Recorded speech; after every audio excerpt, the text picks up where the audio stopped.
A cryptic WSJ draft shattered our Thanksgiving peace. Its words praising a failure. Margaret, 58, stands in Montana's frosty farmhouse, turkey's aroma mingling with betrayal's sting.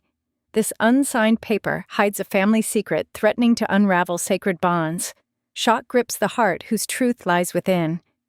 Forgiveness, not revenge, may heal us unlike cold tales of vengeance. Can dialogue mend what's broken? Dive into our emotional family story.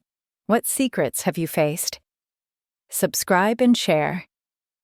Snow crunches under my boots as I step onto the Montana ranch, Thanksgiving 2025.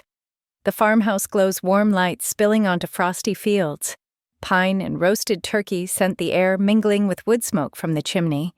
My heart's heavy. My eco-tourism business collapsed last year, and this family gathering feels like a trial. I'm Margaret, 58, and I dread their judgment. Inside the dining room hums with clinking dishes. Evelyn, my mother, 80, shuffles with a tray, her hands trembling a frailty I haven't seen before. Walter, my father, 80, polishes glasses, stern as ever. Clara, my sister, 55, chats with George, her husband, 57, their smiles tight. A Montana potluck sprawls across the table, casseroles, cornbread, cranberry relish from neighbors. It's home yet. I feel like an outsider, my failure a silent guest. I slip into the study to escape the bustle, seeking a moment's peace. Papers clutter the desk, bills, recipes, and then a draft article from the Wall Street Journal. My breath catches. Local entrepreneurs' bold vision, it reads. Detailing my business's rise and fall. It's empathetic, almost proud, but unsigned. Who wrote this? Why is it here? Is dinner ready? Clara calls from the hall, startling me. I shove the draft into my pocket, heart racing. Coming, I reply, voice unsteady. Back in the dining room, Evelyn's shaky hands drop a spoon, and I rush to help, noticing her wince. Loneliness gnaws at me, my failures pushed me away from them, and this draft feels like a lifeline or a trap. Who'd write about me, I murmur, sitting at the table. Walter raises an eyebrow, but no one answers. The draft's weight burns in my pocket, a mystery tying me to this tense reunion. I want honesty to know who saw value in my dream, but fear the truth might hurt more. Maybe this article's a chance to heal. I think, staring at the potluck's warmth. Or it'll expose my shame. The family's chatter fades as I ponder my failure's shadow. Have I lost their respect? The draft suggests someone cares, but who I need to find out to bridge this gap. The farmhouse dining room buzzes with Thanksgiving warmth, Montana's snowy fields gleaming outside. Roasted turkey, casseroles, and cornbread pile high on the table, a community potluck from neighbors who dropped off dishes earlier. I'm Margaret, 58, sitting stiffly, the WSJ draft still burning in my pocket. My failed eco-tourism business looms like a shadow, and I feel their eyes judging me. Evelyn passes the cranberry relish, her smile soft but strained. Walter carves the turkey, his knife steady despite his age. Clara chats about the weather, her voice tight, while George nods ever the peacemaker. The clink of forks fills the air, but silence weighs heavier. I force a smile, hoping to blend in, but it feels like a mask. Margaret. How's life in town? Evelyn asks, her tone gentle. Quiet, I say, avoiding Walter's gaze. Keeping busy, Walter grunts. Busy? After that business of yours? His words sting and my smile falters. I'm not good enough, not anymore. The table quiets, all eyes on me. Clara's glance darts away, nervous. Why is she so tense? Dad, ease up, George says, chuckling. Let's enjoy the meal. Meal's fine, Walter mutters, stabbing his turkey. Just saying ventures like that need planning. I clench my fork, heat rising. He thinks I'm a failure. Loneliness creeps in. I'm here, but so far from them. Clara fidgets, mentioning her tight budget, a hint of financial strain. Groceries cost a fortune now, she says, voice low. I nod, but her unease gnaws at me. Walter pulls out his smartphone, fumbling with it. Trying to call the grandkids, he grumbles, screen flashing errors. His frustration mirrors my own isolation, disconnected, struggling to reach out. The room laughs, but it's hollow, another fake smile shared. Let's say Grace, Evelyn suggests breaking the tension. We bow our heads, her voice steady. For family, for food, for togetherness. I want to believe it, but Walter's words echo. Family bonds are fraying, I think. Can we mend them? Dialogue might help, but I'm scared to start. The potluck's warmth contrasts my chill. Clara's tension, Walter's jab, something's off. I need to know what's hiding behind their smiles. Maybe it's not just me they're judging. The draft in my pocket feels heavier, a clue to this strained reunion. The Montana farmhouse dining room glows snow dusting the windows. Thanksgiving 2025 in full swing. The potluck table's a feast of neighborly gifts, golden cornbread, creamy casseroles, tart cranberry relish. I'm Margaret, 58, my heart tight with the WSJ draft in my pocket and Walter's jab from earlier stinging. My failed eco-tourism business hangs over me, and I'm bracing for more. Evelyn hums softly, clearing plates, her frailty hidden behind a smile. Walter sips coffee, his stern gaze fixed on me. Clara's fidgeting, her phone buzzing in her pocket. She slips away to take a call, her whisper sharp but inaudible. George passes the gravy, oblivious. The clink of glasses grates each sound, amplifying my unease. Margaret, you ever think of starting over? Walter asks, voice gruff. I stiffen, jaw clenching. I'm figuring it out, Dad. Figuring, he scoffs. That business needed more than dreams. Wasted time, if you ask me. The words cut deep, my failure laid bare. The clinking glasses grow louder, a trigger for my rising frustration. Walter, enough. Evelyn says, her voice soft but firm. She tried. Tried ain't enough, he mutters, shaking his head. Clara returns, eyes darting, avoiding mine. What's she hiding? Her secretive call gnaws at me, a crack in our family's facade. George clears his throat. How's that phone working, Walter? He asks, deflecting. Walter pulls out his smartphone, fumbling again. Blasted thing, he grumbles, trying to video call his grandkids, the screen freezing.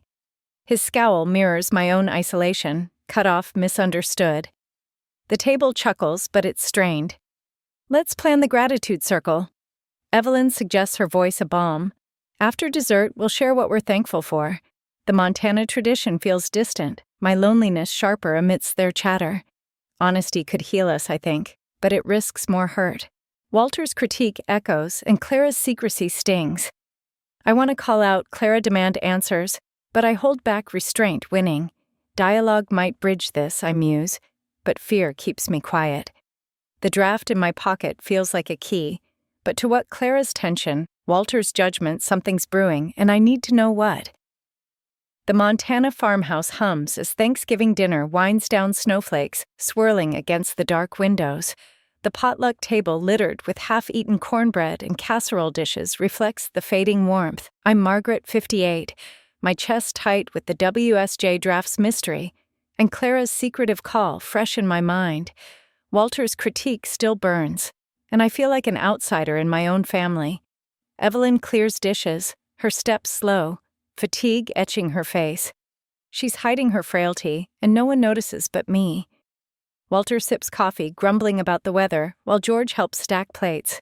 Clara excuses herself, muttering about checking the dessert, her eyes darting. My suspicion flares, she's been off all night. I need answers. I follow her quietly, slipping into the pantry off the kitchen. The air's thick with the scent of spices and canned goods. Through the cracked door, I hear Clara's hushed voice on her phone. The rival business is thriving, she whispers. Margaret's venture never stood a chance. My heart stops. I gasp, hand over my mouth, shock flooding me. A rival business, Clara's involved. The betrayal cuts deep, my trust in her crumbling. Did you keep it quiet? A muffled voice asks. Yes, Clara replies, tense. She can't know. My blood boils, anger surges, drowning the shock. How could she sabotage me? I want to burst and demand the truth, but my feet freeze. Loneliness grips me harder. I'm alone in this, betrayed by my own sister. Evelyn's voice calls from the dining room. Faint. Margaret, dessert's ready. I step back, pulse racing, and return to the table, face burning. Evelyn's slumped in her chair, exhausted, but Walter's oblivious, scrolling his phone. The starry Montana sky outside feels cold. Distant like my family now, Clara reappears, her smile forced, and I can't meet her eyes. Everything okay? George asks, sensing my tension. Fine, I lie, voice sharp. Compassion could heal us, but trust is shattered. Dialogue might uncover her motives, I think, but anger chokes me. The draft in my pocket feels irrelevant now. Clara's betrayal overshadows it. Is she a traitor I need to know, but confronting her risks everything? Morning light filters through the Montana farmhouse snow, blanketing the ranch, Thanksgiving 2025, lingering in the crisp air. The dining room's quiet potluck leftovers stacked in the kitchen. I'm Margaret, 58. My heart raw from Clara's overheard betrayal, her rival business talk still echoes. The WSJ draft in my pocket feels like a distant hope overshadowed by distrust. Evelyn sips tea, her frailty softer in daylight. Walter reads the paper, grumbling about stocks. Clara's subdued, avoiding my gaze, her fingers tapping nervously. George sets out coffee, his calm, a steady anchor. A family photo on the wall, us smiling years ago, catches my eye, stirring a flicker of hope. Can we be that close again? We need to talk, George says, voice firm but kind. This tension's tearing us apart. His words ease my anger, offering relief. He's right, dialogue could mend us. I nod, glancing at Clara, who fidgets. Talk, Walter scoffs. What's there to say? Plenty, George replies.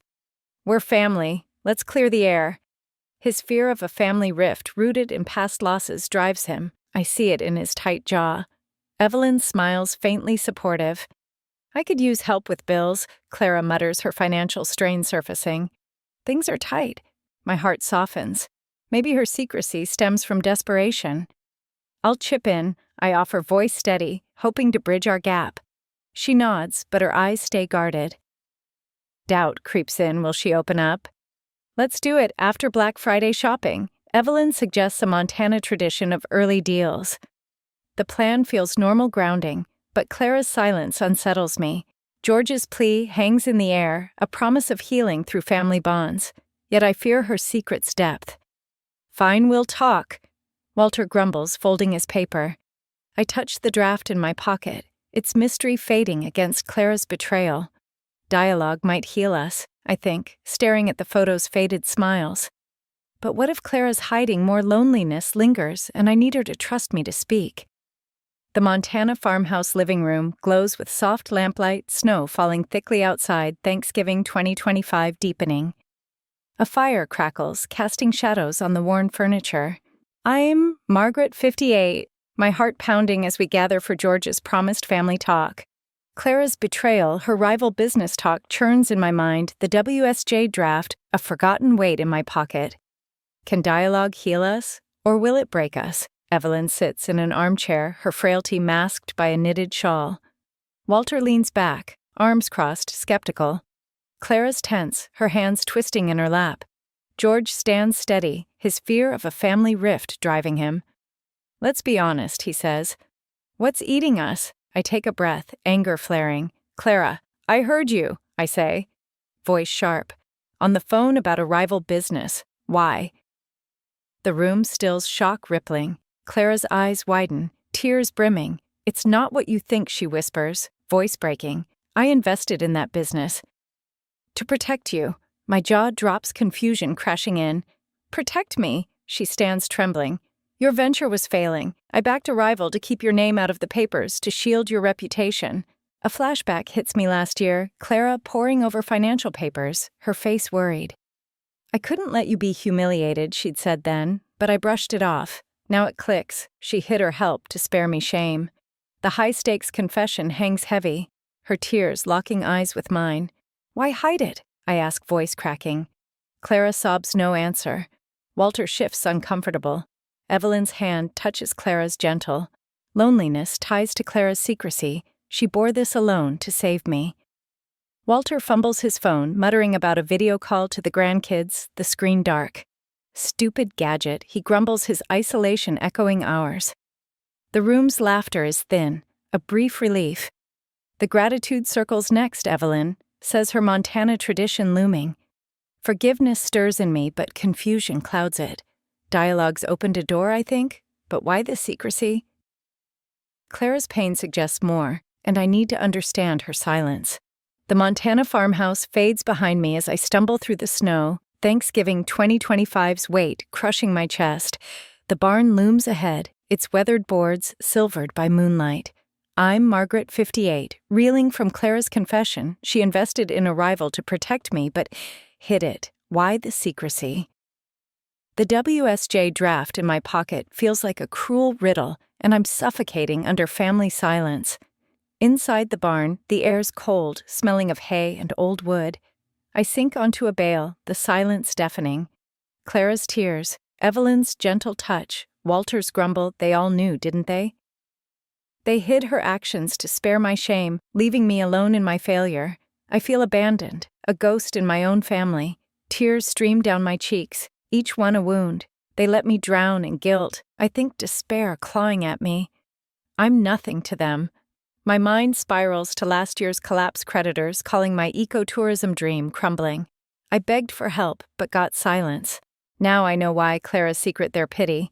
The barn's quiet amplifies my sobs, a silent scene of raw pain. Loneliness is my only companion here, my family's love a lie. A glint catches my eye. Evelyn's medication bottle tucked in a corner forgotten. Her frailty's worse than I thought, and I'm struck by caregiving stress. She's hiding pain just like me. Compassion stirs, but it's buried under my hurt. Why didn't they trust me? I wonder, clutching the bottle. The frosty barn mirrors, Montana's harsh beauty, its solitude my refuge and prison. I wipe my tears, but despair lingers. Self-focus might heal, I think, but I'm too broken. The family's waiting inside planning their gratitude circle, but I can't face them. Did they abandon me to protect themselves? My sobs echo unanswered. Can I go back? The draft's mystery. Clara's secrecy. They're pieces of a puzzle I'm too lost to solve. I need to confront this pain, but despair holds me here alone in the cold. The Montana barn's cold clings to me as I step back into the farmhouse. Thanksgiving 2025's weight still heavy. The kitchen's warm potluck leftovers tucked away, but the air feels fragile. I'm Margaret, 58. My tears dry from the sting of abandonment. Clara's confession that she protected me shifts my anger to regret, but their silence haunts me. The WSJ draft in my pocket pulses with questions, and Evelyn's medication bottle in my hand hints at unspoken truths. Evelyn's alone in the study, sorting papers, her frail frame bent. The firelight dances Montana's cozy farmhouse, a stark contrast to my turmoil. I set the bottle down, and she looks up, eyes soft. "You're back," she says, voice trembling. Her kindness stirs a memory, pulling me into a flashback. 3 years ago, I launched my eco-tourism venture, Heartalight. Evelyn was there, slipping me a letter of encouragement. "You'll soar, Margaret," she read, her faith unwavering. I'd hugged her, but my focus was on budgets, not her sacrifices savings she gave quietly to fund me. The financial strain they faced, I see now, was partly my doing. Nostalgia floods me, tinged with regret for missing her love. Back in the present, I spot that letter among her papers, its edges worn. I clutch it, a tear smudging the ink. "You believed in me," I whisper, voice thick. Evelyn nods, but her silence feels heavy. Did she hide Clara's actions too? Empathy rises, her loneliness mirrors mine, both of us guarding pain. "Where's everyone?" I ask, voice low. Preparing the gratitude circle, she replies, weary. The Montana tradition looms, but my regret deepens. I overlooked her sacrifices. I think the letter a symbol of her quiet support. Self-reflection might heal, but what else is she hiding? The farmhouse's warmth can't thaw my unease. Clara's secrecy. Evelyn's letter. They're tied and I'm missing something. Loneliness binds us, but regret for my blindness stings. I need to face the circle to uncover Evelyn's truths, but fear holds me here.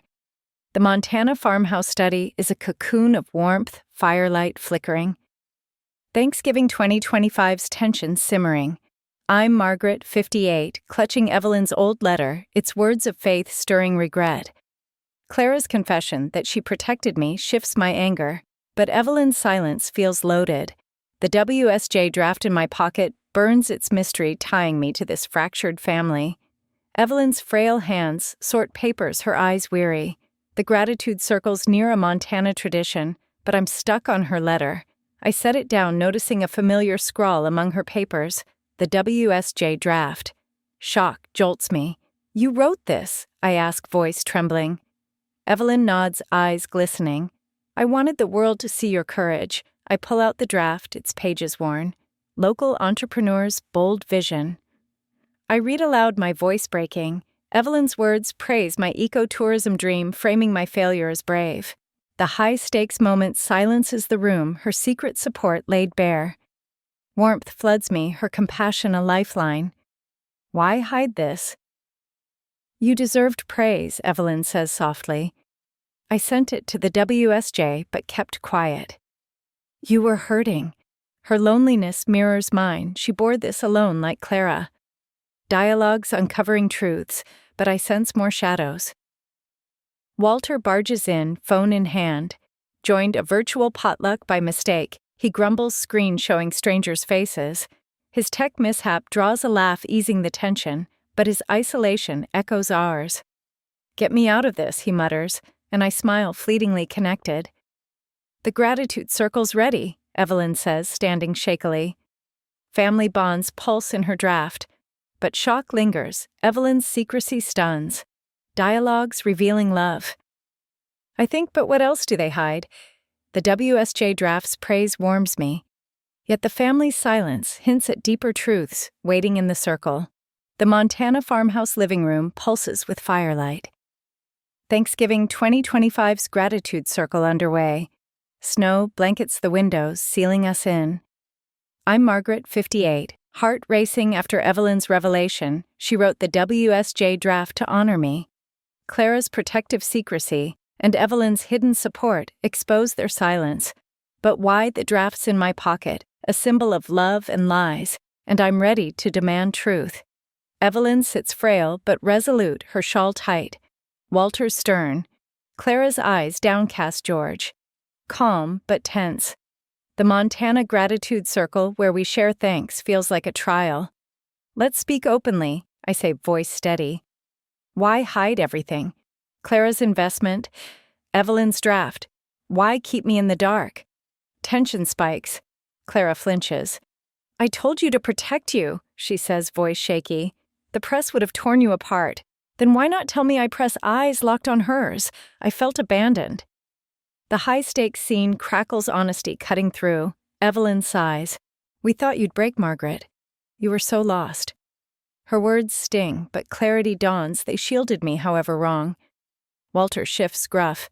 "I'm not well," he admits, voice low. "Heart's acting up. Didn't want to burden you." Caregiving stress surfaces his health fears, explain his silence. Loneliness binds us, each hiding pain to spare others. "You all decided for me," I say, voice rising. "I deserve truth." George nods, his fear of rifts easing. "We're here now," he says. "Let's rebuild." Dialogue flows raw and healing. Positive justice emerges. Truth frees us. "I'm sorry," Clara whispers, tears falling. Evelyn grips my hand. Walter grunts an apology. Family bonds strengthen, but I sense a missing piece. Truth's clearing the fog. I think, but what will I realize next? The gratitude circle's warmth can't hide it. Something deeper lingers, waiting to surface. The Montana farmhouse living room hums firelight, soft Thanksgiving 2025's gratitude circle winding down. Snow dusts the windows, cocooning us. I'm Margaret, 58, raw from our confrontation. Clara's protection, Evelyn's WSJ draft, Walter's health fears laid bare. Their apologies linger, but a truth gnaws at me. The WSJ draft heavy in my pocket. Did I cause this rift? Evelyn's shawl drapes her frail frame. Walter's stern face softened. Clara's eyes red. George, steady. The Montana gratitude circle meant for thanks feels like a mirror. I'm thankful for their honesty, but guilt festers. I've missed something. Rummaging in my bag for a tissue, I find an old letter, my handwriting stark. Shock hits its mind from 2 years ago, dismissing Evelyn's offer to help my ecotourism venture. "I don't need you," I'd written, pride dripping. The words burn. I see it now. My pride pushed them away, demanding I prove myself alone, their unacknowledged sacrifice. Clara's secrecy, Evelyn's draft. Walter's silence was to honor my stubbornness. Guilt floods me, my hand trembling on the letter. Its ink a symbol of my fault. I caused this, I think, heart sinking. Clara speaks, voice low. We'll pool funds, support each other. Financial strain eases with their plan, but my guilt deepens. I ignored their support before. Loneliness ties us, my pride a wall I built. Resilience means facing this. I muse monologue heavy. I'd dismiss their love blind to their sacrifices. Acceptance creeps in, I must own this to heal. The gratitude circle's warmth nudges me toward self-focus, but the letter's weight lingers. Evelyn smiles, sensing my shift. What's next, she asks. I clutch the letter, unsure. Can I forgive myself? The family's bonds are mending, but my realization that pride fueled our rift demands I confront my own heart next. The Montana farmhouse living room glows, Thanksgiving 2025's gratitude circle, dissolving into laughter snow, soft outside. I'm Margaret, 58, lighter after my realization my pride fueled our rift. Clara's protection. Evelyn's WSJ draft. Walter's health fears they hid truths to shield me, and I pushed them away. The draft's gone, sent to the WSJ, and I'm ready to heal. Evelyn's shawl slips her frailty open now. Walter's gruff but warm, Clara's eyes. Bright, George beaming. The Montana community bonfire awaits a post-Thanksgiving tradition. Let's go, George says, and we bundle up, stepping into the crisp night. The bonfire crackles, neighbors gathered, their faces lit by flames. Genuine smiles spread motifs of our mended bonds. Clara pulls me close. I'm sorry, she whispers, her hug tight. Evelyn joins her frail arms, strong with love. Walter grumbles but wraps us in George, laughing. The family hug, warm against the cold, seals our reconciliation. Joy surges, my smile tearful. We're whole, I think, heartful. Walter fumbles his phone, then grins. Got it, he says, snapping a selfie, the screen glowing with our faces. His tech win sparks cheers, a light moment, easing past isolation. Loneliness fades, community binding us, neighbors, family all one. The WSJ published Evelyn's draft, calling my failure brave. Its praise anchors me, resilience learned through truth. We'll support each other, Clara says, echoing our financial plan. Family bonds, once frayed, now hold firm. Reconciliation heals. I reflect embers rising. The bonfire's warmth mirrors our hope. Share your family story, I want to say, urging others to mend. What's next for us? I wonder, hope sparking. Our journey's begun anew together. The Montana farmhouse living room glows. Thanksgiving 2025's gratitude circle fading into laughter, snow falling soft. I'm Margaret, 58, lighter, after realizing my pride fueled our rift. Clara's protection, Evelyn's WSJ draft, Walter's health fears, they hid truths to shield me, and I pushed away. The draft sent to WSJ, and I'm ready to heal. Evelyn's shawl slips frailty open. Walter's warm, Clara's eyes bright, George beams. Montana's community bonfire calls. Let's go, George says. We bundle up, stepping into the crisp night. The bonfire crackles, neighbors' faces lit. Genuine smiles spread, our bonds mended. Clara hugs me. Sorry, she whispers. Evelyn joins, frail but strong. Walter wraps us, grumbling, George laughing. Our family hug seals reconciliation, joy surging, my smile tearful. We're whole, I think, heartful. Walter grins, phone out. Got it, he says, snapping a selfie, our faces glowing. His tech win sparks cheers, easing isolation. Loneliness fades, community binding us, neighbors, family one. The WSJ published Evelyn's draft, praising my failure as brave. Resilience anchors me. We'll support each other, Clara says. Financial plan set, bonds hold firm. The bonfire's warmth wraps us, our family hug, a beacon of hope under Montana's starry sky. Forgiveness mended our rifts. Clara's secrecy, Evelyn's draft, my pride teaching me resilience through truth. Compassion and dialogue rebuilt our bonds, proving love finds a way.